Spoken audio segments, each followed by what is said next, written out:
आम आदमी पार्टी से राज्यसभा सांसद उत्तर प्रदेश के प्रभारी संजय सिंह आज लखनऊ में हैं। उन्होंने प्रेस कॉन्फ्रेंस की और प्रदेश की योगी और केंद्र की मोदी सरकार पर गंभीर आरोप लगाए। ये आरोप एलएसी को चल रहे सीमा विवाद को लेकर थे और कोरोना महामारी को लेकर थे। हम उनसे बात करेंगे। सर, जिस तरीके से एलएसी पर जो सीमा विवाद चल रहा है भारत चीन का, उसको लेकर आपने गंभीर आरोप लगाया कि चीन ने जमीन कब्जा कर रखी है, लेकिन भारत सरकार ये मानने को तैयार नहीं है। देखिए, मैं तो बहुत दो सिंपल सी बात आपसे पूछता हूं।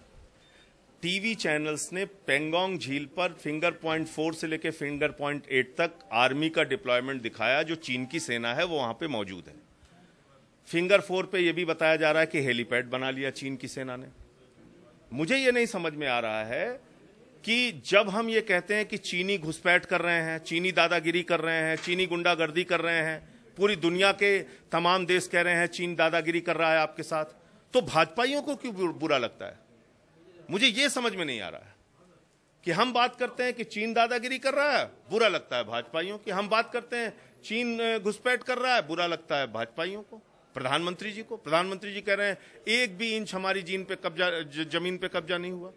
भाजपा कह रही 1 भी इंच हमारी जमीन पे कब्जा नहीं हुआ। जब भाजपा ये कहती है कि हमारी 1 भी इंच जमीन पे चीन ने कब्जा नहीं किया, तो हमारे वीर सपूतों की शहादत को अपमानित करती है। हमारे 20 जवानों ने अपनी शहादत इसलिए दी कि वहां पर चीनियों ने घुसपैठ किया था। भारत की धरती से उनको खदेड़ने के लिए उन्होंने अपनी शहादत दी, और आप कहते हैं कि हमारी जमीन पे कब्जा नहीं किया। तो फिर ये सैन्य स्तर की वार्ता क्यों चल रही है? विदेश मंत्री स्तर की वार्ता क्यों चल रही है? क्यों हमारे जवानों ने शहादत दी अगर उन्होंने हमारे यहां घुसपैठ नहीं की थी? तो ये मुझे लगता है कि 59 चीन की भाषा बोल रही है, ये दुर्भाग्यपूर्ण है। 59 ऐप्स को बंद किया है, चाइनीज ऐप्स को।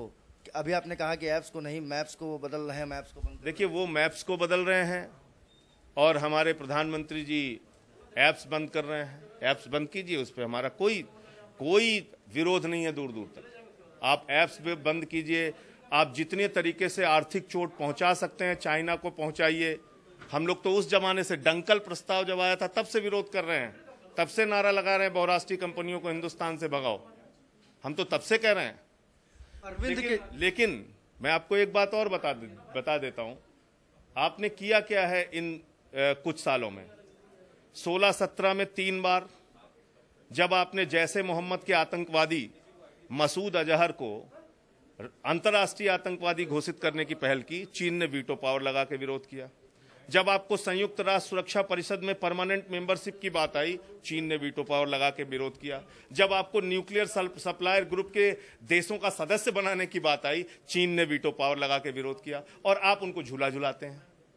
आप 5 लाख करोड़ रुपए का आयात करते हैं चीन से। 5 लाख करोड़ जीरो लगाते लगाते थक जाएंगे।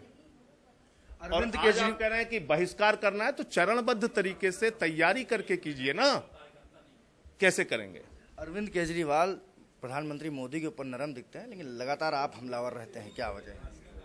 नहीं, ये हमलावर का सवाल नहीं। हमसे हमारी कोई व्यक्तिगत दुश्मनी तो है नहीं मोदी जी से। हमारी कोई व्यक्तिगत दुश्मनी भाजपा से नहीं है। कोरोना महामारी को लेकर बहुत आरोप लगे दिल्ली सरकार के ऊपर। जो एक बात कही गई थी कि दिल्ली वालों को इलाज, तो काफ़ी किरकिरी भी हुई, और टेस्टिंग को लेकर और जो आंकड़े आ रहे हैं कोरोना ग्रस्त लोगों के, उसको भी लेकर बहुत से आरोप लगे। देखिए, कोरोना के केसेस दिल्ली में इसलिए ज़्यादा आपको लग रहे हैं क्योंकि दिल्ली के अंदर टेस्टिंग ज़्यादा हुई। 2.5 करोड़ की आबादी में दिल्ली टेस्ट कर रहा है 21,000 एक दिन की टेस्टिंग, और उत्तर प्रदेश कर रहा है 19,000 23 करोड़ की आबादी में। तो no FIR, no crime, no testing, no case. इस फार्मूले पे योगी सरकार चल रही है। तो योगी जी खतरे पर पर्दा डालने की जो कोशिश कर रहे हैं, ज्वालामुखी के पहाड़ पर शांति से जो बैठे हैं, वो ठीक नहीं है। FIR की बात कर रहे हैं, कानून व्यवस्था के ऊपर क्या कहना है उत्तर प्रदेश की? क्योंकि योगी सरकार कहती है कि जब से हम आए हैं, या तो अपराधियों ने प्रदेश छोड़ दिया या तो अपराधी जेल में। इससे ज्यादा तो झूठ कोई नहीं हो सकता। इससे बड़ा झूठ और इससे ज्यादा मजाक कुछ नहीं हो सकता। 6 साल, 10 साल, 8 साल, 12 साल की बच्चियों के साथ बलात्कार की घटनाएं सामने आती हैं। उन्नाव में, बीघापुर में 1 हफ्ते में 2 महिलाओं की हत्या हो गई। देवरिया का बालिका गृह कांड हुआ था, उसके बाद अभी कानपुर में बालिका संरक्षण गृह में कांड हुआ। 7 बच्चियां वहां पे प्रेग्नेंट पाई गई। और क्या प्रशासन दलील दे रहा है? कैसी हास्यास्पद बात कर रहा है? कह रहा है ये तो गर्भवती होकर यहां आई थी। यानी 7 नाबालिग बच्चियों का उत्तर प्रदेश में बलात्कार हुआ, वो गर्भवती हुई और आई, उन पे FIR दर्ज हुई होगी। अपराधियों पर पॉक्सो लगा होगा, क्या कार्रवाई हुई बताना चाहिए। बजाय इसके आप एक हास्यास्पद दलील देते हैं कि साहब ये तो गर्भवती होके ही यहां आई थी। पेट्रोल और डीजल के दाम कानपुर की घटना हो, उन्नाव की घटना हो, या फिर कल जो देवरिया में हुआ कि थाना अध्यक्ष एक महिला फरियादी के सामने अश्लील हरकत कर रहा था, इससे बहु बेटियां उत्तर प्रदेश की थाने जाने से डरेंगी। कैसे आप न्याय की बात कर रहे हैं? कैसे आप कह रहे हैं अपराध कम हो रहा है जब आपकी पुलिस खुद अश्लीलता कर रही है फरियादी महिला के सामने? पेट्रोल और डीजल के दाम पर क्या कहना चाहेंगे, क्योंकि सभी विपक्षी पार्टियों ने जमकर प्रदर्शन किया, कांग्रेस बैलगाड़ी पर सवार हो गई, लेकिन आम आदमी पार्टी कहीं ना कहीं तस्वीर धुंधली। पूरे देश में प्रदर्शन कर रही है। हमने उत्तर प्रदेश में पहले प्रदर्शन किया, इन पार्टियों से पहले हमने प्रदर्शन किया, और आज पूरे देश में हमारी पार्टी का प्रदर्शन हो रहा है, दिल्ली में भी चल रहा है। देखिए, पेट्रोल डीजल, जब कच्चे तेल का दाम दुनिया में कम है, ऐसे में अगर आप पेट्रोल डीजल का दाम लगातार बढ़ा रहे हैं तो ये एक सरकारी लूट है जो केंद्र की सरकार कर रही है।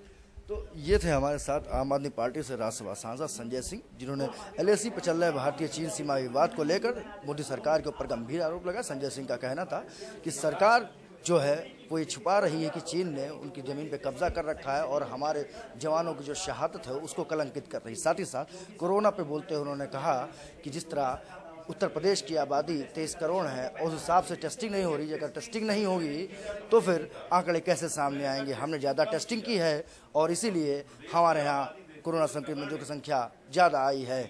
और अगर बात करें कानून व्यवस्था की तो संजय सिंह ने बोलते हुए कहा कि जिस तरह बालिका गृहों में जो छोटी बच्चियां थीं उनको गर्भवती पाई गई, इससे साबित होता है कि उत्तर प्रदेश में बच्चियों के साथ लगातार बलात्कार हो रहे हैं और ये सरकार बात करती है कानून व्यवस्था की।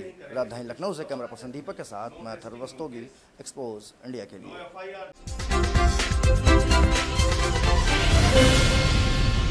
Hi guys, this is Alia Bhatt. You're watching Expose India. Keep watching.